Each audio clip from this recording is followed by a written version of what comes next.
네, 안녕하세요. 학잉용어 전문학원 유드림학원 에듀피학원입니다.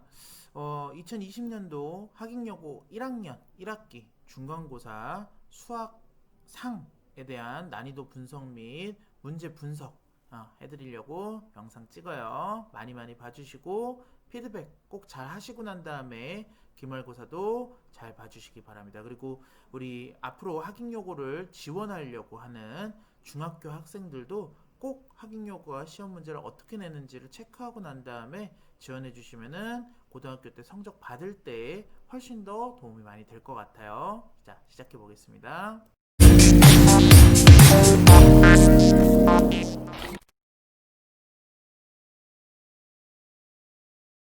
네, 바로 들어가도록 하겠습니다. 이번에는 2020학년에는 이제 코로나 때문에 1학년 1학기 중간고사가 너무너무 쉬웠다라는 점 확인해 주셔야 돼요. 그래서 코로나로 인한 온라인 수업과 또 첫 수업이라는 부담감 때문에 실수했을 가능성이 굉장히 커요. 또 저희 학원에서도 실수한 학생들이 한두 명 있기는 한데 사실 너무 쉬워서 등급 없이 잘 안 나올 가능성이 크다. 네, 뭐 타 학교인데 타 학교 같은 경우는 지금 1등급은 아예 없고요. 2등급도 거의 없어질랑 말랑 이렇게 되거든요. 그래서 그만큼 문제가 많이 쉬웠다라고 보시면 되고요. 저희 쪽에서도 100점짜리가 몇 명 있기 때문에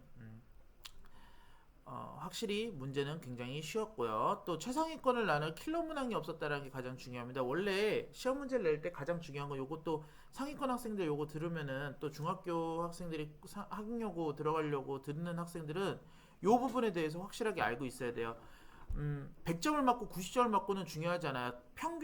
평균도 중요하지 않고 90점, 80점 이렇게 맞아도 상관은 없는데 다른 친구들이 몇 점을 맞았는데 중요하거든요. 그거를 이제 킬러 분항으로 해가지고 점수 100점을 조금씩 다르게 해가지고 1등급, 2등급을 나누는 게 사실상 굉장히 중요합니다. 나머지 3, 4등급 같은 경우는 그 소수점짜리라던가 아니면 서술형을 맞출 수 있느냐 없느냐에 따라서 점수가 많이 갈리기 때문에 여기서 문제가 생기진 않는데 1등급, 2등급이 한두 문제 틀리는데 그 한두 문제를 킬러 문항을 어떻게 주느냐, 점수 배점을 어떻게 하느냐가 굉장히 중요해요. 근데 이번에는 킬러 문항이 아예 없었습니다. 그리고 변별력 난이도 문제 또한은 난이도가 높지 않아서 굉장히 쉽게 해결이 가능했다. 그래서 이번에 점수대가 조금 높게 나온다고 할지라도 등급이 나오지 않습니다. 그렇기 때문에 기말고사와 수행평가에 여러분들 앞으로 등급이 나눠져 있고요. 수행평가는 무조건 만점 받을 수 있도록 저희 학원에서도 지금 도와주고 있고요. 아이들 따로 빼가지고 첨삭실에서 첨삭 시간 잡아가지고 전문 선생님이 수행평가 봐주고요. 또 기말고사 같은 경우도 상당히 어렵게 출제가 될 예정이기 때문에 그리고 중간고사보다 조금 더 어려운 범위이기 때문에 학생들의 부담이 많이 커졌다. 다른 학교 같은 경우는 많은 학교도 마찬가지로 중간고사 시험 난이도가 많이 크지 않았어요. 근데 그 중에서도 학익여고가 이번에 굉장히 쉬웠다라는 거. 그래서 기말고사는 정말로 필수적으로 잘 준비해야 되는 거. 지금 한 달도 안 남았어요. 여러분들 도움을 받을 수 있으면 도움을 받으셔야 돼요. 과외 선생님이든 뭐 저희 학원이든 다른 학원이든 도움을 받으실 수 있어야 되는 부분들이 있다면은 도움을 무조건 받으셔야 됩니다. 성적이 나오고 난 다음에 그제서야 이제 학원을 찾아보는 거는 사후 약방문이에요. 미리미리 준비를 하고 도움을 받을 수 있는 거는 도움을 받아서 성적을 만들어내는 거. 내신 성적을 만들어내는 게 그게 가장 중요합니다. 아니면은 2학년 2학기 때 정시로 돌리거나 이런 학습 커리큘럼을 좀 짜는 노력이 필요해요. 기말고사 시험 같은 경우는 기본 문제 자체 난이도가 어려워질 수도 있어요. 그렇기 때문에 유형, 그러니까 필수적인 유형이라든지 적중 문제 같은 것들을 반복 학습하고 최상위권 학생들 같은 경우는 킬러 문항 대비를 좀 해야 됩니다. 그래서 학익여고 같은 경우는 그 전년, 전전년, 그러니까 과거에 있었던 모의고사 수준의 문제들이 나온다라는 게 가장 중요하고요. 그 모의고사 문제를 한번 풀어보는 게 중요한 게 아니고 풀고 난 다음에 그거를 익혀야 돼요. 내 걸로 만들어야 돼요. 그래서 숫자가 바뀐다든지 형태가 바뀐다든지 미지수가 바뀐다든지 이게 바뀌었을 때도 내가 풀어낼 수 있도록 반복 숙달 학습을 하셔야 됩니다. 이 부분이 가장 중요한 부분이에요.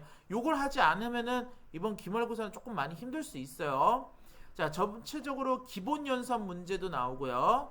대표 문제도 나왔기 때문에 난이도는 굉장히 낮은 난이도로 나온다라고 보시면 되고, 첫 장은 이랬고요.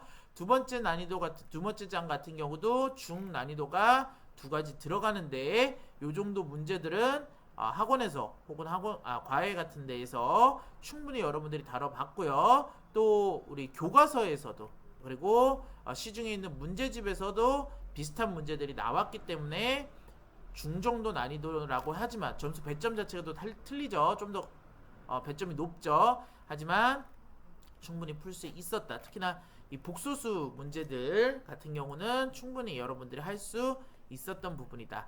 자, 그 다음 장 같은 경우는 이제 중급짜리 문제가 조금 더 나오면서 점수 배점이 5점으로 늘어나는 걸로 보이시죠? 이렇게 보시면 되고, 2차 함수의 그래프의 위치 관계 같은 경우 1차 함수하고 2차 함수, 그쵸? 교점으로 구하는 것들, 이거 굉장히 중요한 문제인데 여러분들이 이제 익히지 못한다면은 풀 수 없었던 문제들이기도 하고요. 근데 이 정도는 다 사실 풀 수 있어요. 상위권 학생들 같은 경우는 전혀 어려운 문제가 없었다라고 저는 단언코 얘기합니다. 요것도 이제 구역 잡아가지고 2차 함수 최대값 최소값 해가지고 만드는 부분들이고요. 또 이거 3차 방정식 허근에 대한 문제도 충분히 나올 수 있었던 문제이기 때문에 계속 반복 숙달 하셨어야 되는 문제인데, 지금 서술형 문제 같은 부분들이, 이런 부분들이 이제 여러분들이 느낄 때 조금 문제가 될 수 있었다. 그리고 또 여기 기출문제 이제 문제 풀 때 그때 당시에 식이라던가 이런 것들을 살짝 잘못하거나, 아니면 이런 도형과 연관된 문제 같은 경우는 실질적으로 연습을 해보지 않았다면은 굉장히 어려울 수 있었긴 하지만, 안 다뤄봤다라는 것 자체가 공부를 많이 하지 않았다라는 얘기가 되기 때문에, 아니면 제대로 된 교육을 받지 못했다라는 얘기가 되기 때문에 여러분들이 충분히 점수가 나올 수 있었던 시험으로 생각해 주시면 될 것 같아요.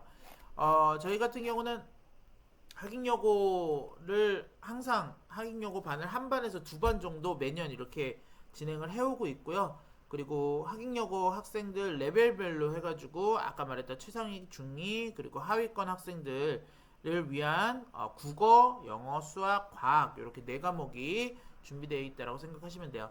아까 말씀드렸던 부분들은 정말로 여러분들이 필수적으로 좀 생각해 줘야 되는 부분 중에 하나인데, 성적이 나온 다음에 그 다음에 사후약방문 소 도망가고 외양간 고쳐버리면은 이미 점수는 나온 상태이기 때문에 마음이 급박해지고요. 그리고 그 점수를 메우지 못했을 때 오는 위기감이라든지 스트레스가 엄청납니다. 그래서 내신을 쌓아갈 때는요, 내신 점수가 매번 오르지는 못하더라도 그 전 점수보다, 그 전 등급보다 떨어지지 않게 만드는 게 가장 중요해요. 이 말씀을 왜 계속 얘기 드리냐면, 지금 7월쯤이면은 제가 이제 고3 입시 상담을 계속 할 때인데, 고3 입시 상담 계속할 때 뭐 예를 들어서 수학 과목만 매번 학원을 다니고 다른 과목들 학원을 안 다녔던 친구들 같은 경우는 등급 형성이 어떻게 되냐면, 수학 과목만 3등급, 왜냐면 도움을 받으니까 3, 2, 3, 2, 3, 2, 3, 2, 3, 2, 3, 2 이렇게 해가지고 뭐 2등급 때나 3등급 때 뭐 이렇게 나왔다고 치면은, 다른 과목 때는 그 등급대에서 한 등급 밑이라고 생각하면 됩니다. 그러니까 여러분들이 도움을 받는 과목은 적어도 도움을 받지 않는 과목의 0.5등급에서 1등급 이상 점수가 올라가 있다라는 얘기를 하는 거예요. 그게 1학년 때 몰라요. 학생들이 대부분 뭐라고 얘기하냐면은, 학원을 다녀도 안 다녀도 점수는 똑같아요 라고 얘기하는데 굉장히 잘못된 발상입니다.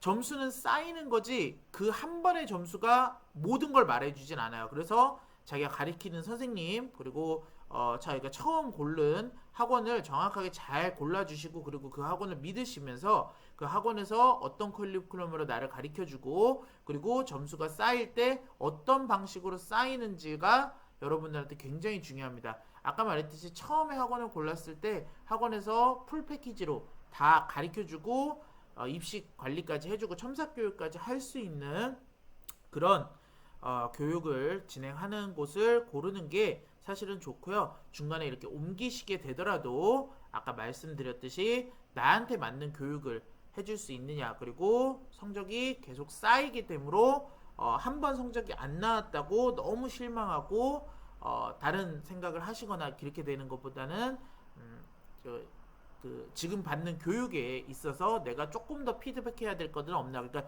지금 이런 영상들 보시면서 여러분들 피드백하셔야 돼요. 내가 과연 지금 하고 있는 수학 공부 방법이 선생님이 지금 얘기하고 있는 난이도 분석하고 정확하게 맞아 떨어지나 안 떨어지나. 그럼 내가 이렇게 공부를 하려면 어떻게 공부를 하냐. 특히나 기말고사 같은 경우는 아까 말씀드렸듯이 어려운 부분들이 충분히 나오기 때문에 그런 부분들을 내가 어떻게 메꿔 나갈 것인가, 그리고 내가 가르쳐주는 도와주시는 선생님들, 멘토 선생님들이 어떻게 그걸 도와주실까를 여러분들 잘 생각해 주시면서 결정해 주셔야 되겠습니다. 감사합니다.